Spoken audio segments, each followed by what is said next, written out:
When the rumors began that the dwarves had found a holy relic of a great significance within the volcano, trouble seemed as inevitable as an ash storm on Vardenfell. The Doom Drum had decided to change something. We didn't know then, but we know now.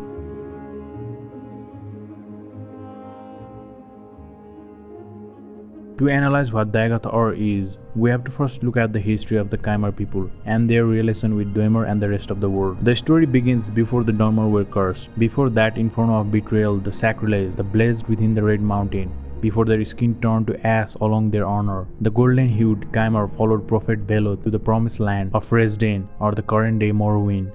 When they arrived, however, the four corners of the troubled house tested them relentlessly. Molak Bal tested their bloodline and purity. Dagon tested them with inhospitable terrain. Sheogorath tested their mental fortitude. And Malakath tested their physical endurance. But no plight was greater than that presented by the other races inhabiting the region. Foremost among these rivals were the Nords and the Dwarves. But when the Nords conquered great swaths of Resdain, the bitter elven rivals were forced to unite. So began the first council between the Chimera and the Dwemer. And the pesky Northmen were finally thwarted and expelled from the land. Lord Indoril Nerevar of the Chimera and Dunmac Dwarf King of the Dwemer were fast friends, and this boded well for maintaining peace in Resdain. But there was no denying the clear spiritual difference between the races. The Chimera were generally a pious group. To understand the context fully, you must first be aware that the Chimera were an elven offshoot who worshipped the three good Daedras, Azura, Mephala, and Boethia, as well as their many ancestors. The War of the First Council culminates into the Battle of Red Mountain, which in true Elderscrolls fashion really gets confusing. There are multiple versions of events, and it is often said that a dragon break occurred during this time, making all the contradictory events even more obscure. The Dwemer acknowledged the gods, but would not kneel before them. They instead stooped to advance their ingenious technological innovations, which in their eyes rivaled the divine power of the gods. It was even said that they devised a way to reverse engineer mortality with the use of Heart of the Dead God. But when did these rumors circulate? The Dwemer's closely guarded secret. It is even said that the chief tonal architect and the high priest Kagrenac kept this discovery even from the king Dunmac. So then, how did their secret got out? The culprit, of course, was the very same Chimera who haunts our dreams, Voryn of the House Dagoth. Voryn was a friend and an advisor to both Indoril Nerevar and Dunmac the Dwarf King. And somehow, Voryn Dagoth had discovered what Kagrenac had found, and what he knew the chief tonal architect's grand design was for the heart. Was he keeping spies, or was it altogether different force at play? The seat of House Dagoth was at Categorical in the Ashlands. Not only were they in close proximity to Red Mountain, but their house has an affinity for sound and bells, which they use for crucial rituals. I believe House Dagoth might have been aware of the heart's existence long before the Dwemer were. The Dwemer were well known for the uses of tonal magic. Kagrenac was well known as the tonal architect, and later in Skyrim it is revealed that many Dwemer locks actually function using music, tones, and beats. Lorkhan's heart is also known as Doom Drum, another allegory to music and beats, and we know that Lorkhan's heart was directly involved with the downfall of Dwemer. So seeing the various bells and hammers within the House Dagoth and other connection to music within the 6th house, I believe House Dagoth might have been aware of Heart's existence due to their affinity with bells and chimes and the music that allowed them to listen to the Doom Drum. It's hard to say for sure whether these instruments have always been a part of their culture or whether they came after Dagoth's return. But if the chimes and bells were always customary among House Dagoth, whenever the people of Categorical gathered around the chimes, they would have heard the quiver softly clinking and humming in the sync with the dead god's living pulse. And that is how I think Voryn knew about the existence of the Lorkhan's heart. When Indoril Nerevar accused Dunmac and the Dwemers of trying to use the heart's power, Dunmac was offended by his old friend's dishonor and refused all demands, and so the first council was tatters and much destruction would follow, all thanks to Dagoth's discovery. There is even a cause to believe that Voryn Dagoth wanted this conflict to occur for. Let's look at these theories divided into different chapters to try and see it all together in a way that makes more sense. And begin the Battle of Red Mountain. When Dagoth, Lord of the House Dagoth and the trusted friend of both Nerevar and the Dwemer, brought proof that High Engineer Kagrenac of Dwemer had discovered the heart of Lorkhan, and that he had learned how to tap its power, and was building a new god, a mockery of Chimera faith and a fearsome weapon. The tribunals all urged Nerevar to make war on dwarves and destroy this threat to Chimera's belief and security. Nerevar was troubled. He went to Dunmac and asked if what Dagoth said was true. But Kagrenac, the chief tonal architect, to great offense and asked whom Nerevar thought he was that he might presume to judge the affairs of Dwemer. The incertitude of the situation of his position made Nerevar summon Azura once again for the guidance, where Azura confirmed the truth and taught Nerevar and Dagoth how to handle the heart's power to sever the connection with the Dwemers, to which the tribunals responded with foul murder of Lord Indoril Nerevar in hunger of power. There is no doubt that Voryn Dagoth was a schemer with his own hidden agenda, but it seems he had every right to confront the tribunals when they came to usurp the heart and manipulating the tools of Kagrenac on top of murdering Nerevar, who was a dear friend and someone respectable to Dagoth.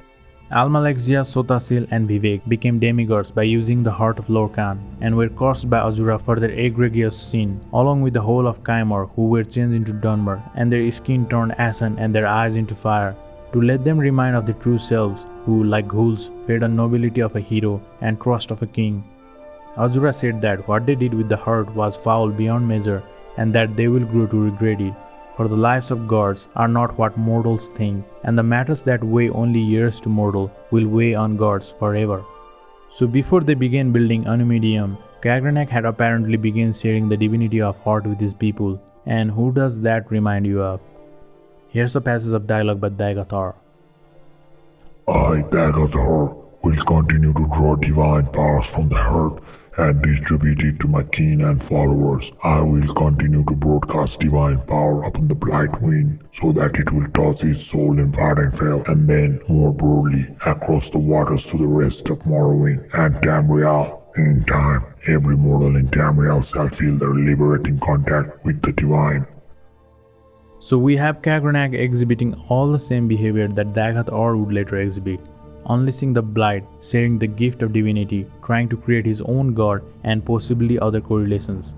This passage also highlights another important point. Dunmac may have been the king, but Kagrenac apparently wielded a great amount of authority in Dwemer culture. We can only guess at Dwemer politics for most part, but the suggestion in Nerevar at Red Mountain is that Kagrenac was operating behind Dunmac's back. The Battle of the Red Mountain speaks to the idea that Dunmac was beholden to Kagrenac to a significant degree, that he was, to some effect, a figurehead leader, sharing power with Kagrenac, and by the time he learned of Kagrenac's plan, there was nothing he could do. Nerevar questioned Dunmac. It was Kagrenac who answered him, and Kagrenac who got his way. Consider that the Dwemer at least partially relied on automation for their military, and he was their high craft lord. In other words, great influence with the military likely would have been interwoven with his authority as a spiritual and philosophical leader. So, was Dagoth really affected by his handling of Kagrenac tools in Heart Chamber? That was evidently always been nothing more than a guess from the start. Whether it was the true cause or not is not clear. What if the true cause was not his proximity to Kagrenac's tool, but his proximity to the entity, whatever it may be, that turned Kagrenac into what he was? The most significant piece of evidence that one has kept me thinking about this for so long is Dagoth's plans. Dagoth has apparently adopted the views and motivation of Dwemer High Craft Lord Kagrenac. In effect, he recapitulates the ancient blasphemous folly of the Dwemer. But were Kagrenac's view and motivation really his own? Was the blasphemous folly of the Dwemer really their own? Or have they been co-opted at their highest levels by some other malevolent force? The possession.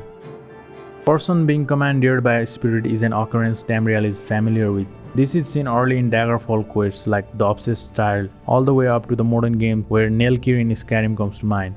Some real-world traditions have developed all sort of classification and buzzwords regarding demonic possession. It seems Catholic exorcists distinguish obsession and possession. For example, the obsessed person is tormented by a spirit but hasn't given the final surrender required for possession, and children are incapable of giving the surrender, hence they can only be obsessed. This makes me remember another concept that happens in Khaziti pantheon, the Dro-m'Athra. It is a sinister spirit that attempts to corrupt a Khazit into giving into their dark instincts, which if succeed, loads their soul to Namira. They pour into Nirni from dark behind the world, where they dance to pounding of the dark heart of Lorkhan. They respond to the inverse phases of Messer and Secunda, revealed the aspect of the more universal Daedric powers. They are comparable to Seers, also creation of the Dark Heart. The Dark Heart consequently calls to them to the bent dance, which threatens to turn them into Dro-m'Athra, as with the case of forgotten main Jadari, who actually managed to ward off the corruption. This tale of Dark Heart of Lorkhan calling individuals with great potential into corruption runs parallel with the idea of Sharmat and what happened with Dagoth. But one interesting little thing I heard once. They also consider Satan and Lucifer distinct enemies. There are legions of other malevolent spirits, each with different names and personalities. We know this particular real-world myth is made manifest into the Elderscrolls, as are many others. What I am positing here is that Sharmat is one such spirit, a very powerful one, though perhaps less corporeal than what we are used to in the Elderscrolls. The Sharmat Kagrenac. Kagrenac studied the herd and became possessed by its corrupting influence. This is unstated, but it stands to reason based on what we do know. I think this corrupting influence was a sort of possession, and this is the Sharmat. But again, before there was the Sharmat Dagoth, or there was the Sharmat Kagrenac, the blighter. My theory is that Dwemer didn't just vanish, they just had their immortality taken away and their lifespan made them halfway. The way it should have been long ago before they used the Heart of Lorkhan to make themselves immortal. It's not because they used the Kagrenac tools or Heart of Lorkhan that they disappeared, but because they didn't hold the power of Lorkhan to themselves anymore, and also because Voryn Dagoth used the Heart of Lorkhan to sever Dwemer's link with the missing god, guided by Azura to end their immortality. Distinguishing the Sharmat. Subconscious to conscious, it is in this introspect that the Sharmat dwells. He senses you and beckons you to the walls of your heart, alive within the flashing synapses of your vessels. And as I said before, it's more a convenient label than anything else. When you get right down to it, we don't know much about Sharmat at all. There is the grand sum of explicit Sharmat reference in Morrowind, allowing for some possible errant bits of dialogue. The vast majority of times it appears as the Sharmat Dagoth or, but there's one in particular from Nibani Mesa I want to point out. These dreams are the black lies to the Sharmat Dagoth or. Dagoth or himself is mad. He is dead, but he dreams he lives. He hears laughter and love, but he makes monsters and ghouls. He woos as a lover, but he reeks with fear and disgust. Do not listen. Do not go to him. The likely intention here is that Nibani is merely distinguishing the lies of Dagoth or from the Dagoth or himself. But even assuming that's the case, Nibani could be construing here as distinction between the corporeal foe, that is Dagoth or, and the larger metaphysical enemy, that is the Sharmat Dagoth. Dagoth's plans. Dagoth had discovered something big during his slumber within the Red Mountain, under the influence of the Doom Drum. It showed him the secrets of the universe, the true nature of the Orbis. Dagoth wishes to spread his revelation to all mortals, and in a way, he does believe that he's helping the world by spreading his blight. But there is some method to his madness. First, black, or the divine disease. The magical principle of corporeous disease are elusive and miraculous, far more suitable and powerful than any conventional sorcery or enchantment, as said by the 4,000-year-old wizard Divide Fire. That which defied the exclusivity of the gods as creator, he knew that dwarfs wished to transcend the mortal boundaries of the mundus by reverse engineering the process that had turned the Aedras into the earthbones. But Voryn Dagoth's proximity to the heart had given him a form of immortality. He had not died, he had gone to sleep. He had lived well within Red Mountain for centuries and synced with the beating of the Doom Drum, and in a way also achieved some sort of enlightenment akin to Kim. But unlike transcendence in the traditional sense, which relies on the individual letting go of their attachment to material world, Dagoth's enlightenment was still grounded in mortal realm, because this epiphany was not his own. If Dagoth was aiming for Amaranth, we have to understand that to become an Amaranth, one must begin their own dream. But Dagoth is dreaming within Lorkhan's realm, plus his dream is not his own, but of the Dark Heart, meaning even if he understands Kim, he is not on his way to achieve his own tower or the Amaranth. This is why Vivek calls him the false dreamer. However, he is not the first to discover the knowledge, but those who preceded him either saw it as a personal journey, like Vivek, or transcended the mortal realm entirely, possibly to begin their own dream. The Sharmat Comes. My dreamer, friend or foe, I welcome you to the truth that shall set you free. I welcome you to the antechamber that is your open mind, to the volcano of rebirth, to the trembling floors of epiphany, to the rhythm of the doom drum that beats within your heart. You are home, you are free. I'm really not offering this as a future plot mechanism or anything, but I just think it's a way of understanding Morrowind's story, which has merit.